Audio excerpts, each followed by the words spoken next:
பிரதமர், இந்த உலகத்திற்கே ஒரு தெய்வமாக இருக்கின்ற இந்த பிரதமர், இந்த அரக்கர்களினுடைய ஆட்சிகள் எல்லாம் அழிந்து ஒரு மறு அவதாரமாக வந்து பிறப்பெடுத்து இந்த தேசத்தை மீட்க வந்தவர் நமது பிரதமர். அவரை நீங்கள் எல்லாம் பிரதமராக பாருங்கள். என்னை பொறுத்த மட்டும் கடவுளினுடைய அவதாரமாகவே நான் காண்கின்றேன்.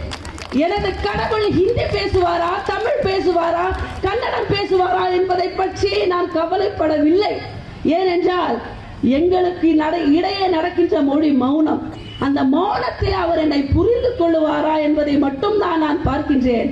பாரத பிரதமர் இந்த தேசத்திலே முளைத்திருக்கின்ற ஒரு சிறு புல்லிலிருந்து இங்கே இருக்கின்ற மாபெரும் ஆலமரம் வரைக்கும் எந்த விலங்கானாலும் மனிதர்களானாலும் இந்த இயற்கையானாலும் பஞ்சபூதங்களானாலும் அத்தனையுமே புரிந்து கொண்டு, நீங்கள் பேசுவது என்ன மொழியானாலும், நீங்கள் பிறந்திருப்பது என்ன இனமானாலும், நீங்கள் யாராக இருந்தாலும் இந்த தேசத்தினுடைய பிரதிநிதி என்கின்ற ஒற்றை புள்ளியில் உங்களை பார்த்து கொண்டு, உங்களுக்காகவே பிறப்பெடுத்து, உங்களுக்காகவே வாழ்ந்து, உங்களுக்காகவே இருக்கின்ற ஒரு பிரதமரை நீங்கள் எப்போதும் இதற்கு பின்பு நீங்கள் பெறப்போவதில்லை.